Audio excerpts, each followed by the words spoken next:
Assalamualaikum warahmatullahi wabarakatuh.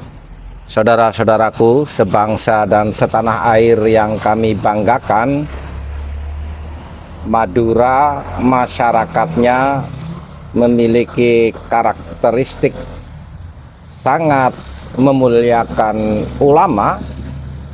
Dengan situasi fenomena para Khabib Dobolowi yang ketahuan dobolnya, Kiai Haji Ja'far Batu Ampar Madura, beliau murid Syekh Sayyid Muhammad bin Alwi Al-Maliki Al-Makki, merungkap klaim Khabib Dobolowi dan melawan Rabithah Alawiyah atas isbat Khabib Dobolowi seolah-olah sebagai keturunan baginda Nabi Muhammad Sallallahu Alaihi Wasallam.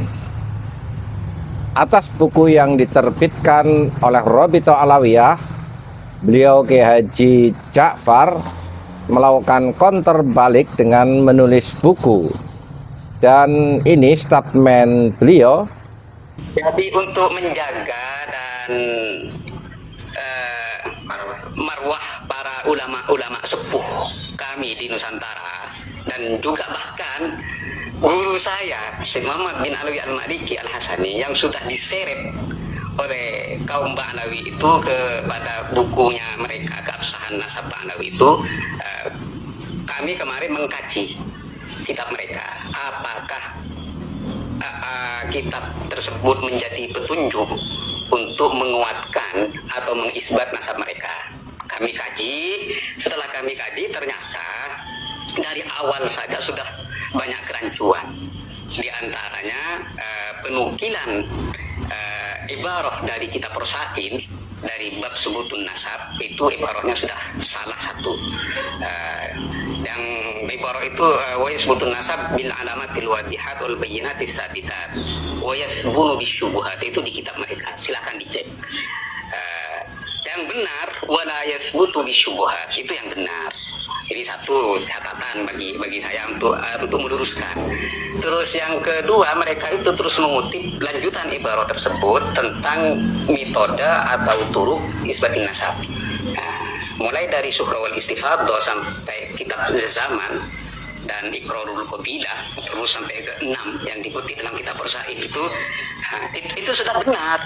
Tapi mereka itu salah mengaplikasikannya, ya, pengaplikasian yang salah. Kenapa saya bilang pengaplikasian yang salah? Karena mereka itu bertahan di Syuhra wal Istifadah dalam metode isbat nasab mereka. Sedangkan Syuhra wal Istifadahnya mereka itu tidak memenuhi syarat. Dalam Syuhra wal Istifadah ada syaratnya 4. Ini sering Wafi katakan kepada di koman-komannya atau di media bahwa ini bukan syurut tapi turuk, katanya Wafi. Oke, ini bukan surut tapi turuk. Tapi ini kulli turukin syurut. Jadi bagi setiap turuk atau metode itu pasti ada syarat-syaratnya yang harus dipenuhi. Di antara syarat-syarat Syuhra wal Istifadah itu alla takuna mustahdatsatan. Hendaknya Syuhra wal Istifadah itu tidak baru. Kalau di kitab Rasail itu bisa kalian baca kalau punya PDF-nya itu kidamun nisbah. Jadi lamanya penisbatan nasab, artinya harus kuno bukan baru. Baik, ini yang membatalkan isbat nasabnya Ba'alawi. Makanya di buku ini kami luruskan apa yang salah dari mereka dan kami perbaiki salah pengaplikasian kaidah ilmu nasab bagi mereka, dan di sini juga kami menjawab tentang penyeretan mereka terhadap kiai-kiai sepuh kita, di antaranya Hadratus Syekh Hasyim Asy'ari yang katanya itu mengisbat nasab mereka. Di sini kami jawab, Kiai Hasyim Asy'ari itu bukan dalam konteks pengisbatan nasab. Karena kalau itu pengisbatan nasab, pertama beliau akan mengutip metodenya atau turuknya. Satu. Terus yang kedua, di konotasi Hadratus Syekh Hasyim Asy'ari itu beliau bukan hanya menyebutkan penulis Sulam At-Taufiq, tidak. Di situ beliau juga menyebutkan penulis Ihya Ulumuddin, yaitu Al-Imam Ghazali, dan beliau juga menyebutkan As-Sayyid Al-Imam Ghazali. Kalau memang itu dianggap isbat, maka Imam Ghazali juga dzurriyyah Nabi, karena di situ menyebut As-Sayyid Al-Imam Ghazali. Jadi simpelnya di sini kata-kata sayyid, bahasa sayyid itu adalah lughawiyan, laisa istilahiyan. Jadi lughawi secara bahasa saja, bukan secara istilah bahwa itu Habib atau bukan Habib, bahwa itu sayyid dzurriyyah baginda Nabi besar Muhammad sallallahu alaihi wasallam. Ini untuk menjawab penyeretan nama besar Hadratus Syekh Kiai Hasyim Asy'ari. Nah, biar jelas teman-teman, biar mereka enggak nyeret framing kiai-kiai kita yang sepuh. Nah, di penyeretan nama Sayyid Muhammad bin Alawi Al-Maliki, guru saya, itu tentang hubungan silah keilmuan, sanad keilmuan. Kemudian nama mereka dianggap isbat. Nah, jadi kami juga jawab pengakuan para ulama, ini bukan isbat, hanya sebatas pengakuan. Atau penyebutan sayyid itu juga bukan isbat, itu hanya sebatas penyebutan saja. Isbat itu harus disertakan dengan metodenya kalau memang itu isbat. Seperti itu. Jadi di sini jelas juga penyebutan nasabah yang diklaim oleh mereka, kami jawab satu persatu. Dan semua yang ada di buku itu insya Allah kami jawab satu persatu. Bagian yang tidak penting kami abaikan. Juga memframing terhadap Kiai Imad yang berjudul Imaduddin menjiplak tokoh orientalis dan tokoh ulama non aswaja, ya. Non aswaja banyak, Wahabi, Syiah, apa itu. Kami jawab dan kami luruskan. Kembali mereka mengutip disclaimer bab sebutin nasab itu, dan kembali salah lagi. Jadi wa yasbutun nasab bil alamatil wadihat wal bayyinati tsabitat, di situ ditulis wa yasbutu bisyubhat. Ini kalau tidak diluruskan akan menyesatkan umat. Kenapa saya bilang akan menyesatkan umat? Karena nanti kalau dibaca oleh kalangan santri, kaum santri yang bisa membaca bahasa Arab dan mengartikan bahasa Arab, maka mereka akan membaca dan mengartikan wa yasbutun nasab bisyubhat. Nah, ini sesat. Bahwa nasab itu bisa diisbat dengan kesyubhatan. Ini sesat. Jadi semua nasab ini bisa diisbat dengan syubhat. Padahal tidak seperti itu. Wala yasbutun nasab bisyubhat, itu yang asli. Nah, di situ kami juga jawab. Terus tentang kantor mereka terhadap Asy-Syajarah Al-Mubarakah, di buku ini sudah lengkap jawabannya.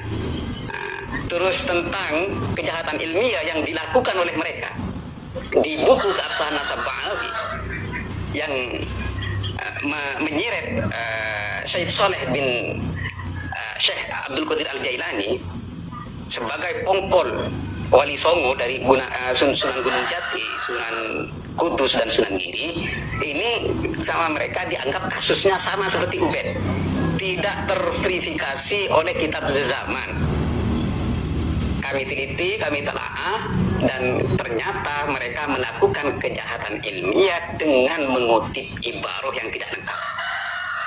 Jadi dikutip awalnya saja dari pernyataan Ibnu Najjar yang waktu itu menuliskan putra putri Syekh Abdul Qadir Jailani yang banyaknya 48 dari putra dan putri dari salah satu putra Syekh Abdul Qadir Jailani yang bernama Abdul Razak.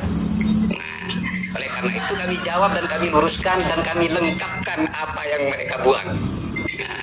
Ternyata Sayyid Soleh itu putra ke-11 dari Syekh Abdul Qadir Jailani yang keturunannya itu sampai ke Sunan Gunung Jati, Sunan Kudus, dan Sunan Giri. Bahkan Syekh Abdul Qadir Jailani itu dijuluki dengan Abu Soleh. Ini yang dibuang sama mereka, ini yang dibatalkan sama mereka, ini yang ditolak sama mereka. Kenapa kok dijuluki dengan Abu Soleh? Karena Sayyid Soleh itulah yang sering dibawa oleh Syekh Abdul Qadir Jailani kemana-mana. Sehingga ketika Syekh Abdul Qadir Jailani hadir ke satu tempat, pasti anaknya, putranya yang bernama Soleh itulah yang dibawa. Sehingga Syekh Abdul Qadir Jailani masyhur dengan sebutan Abu Soleh. Seperti itu teman-teman. Ini tega sekali mereka itu membatalkan Sayyid Soleh dari salah satu putranya Syekh Abdul Qadir Jailani. Oleh karena itu ini wajib diluruskan.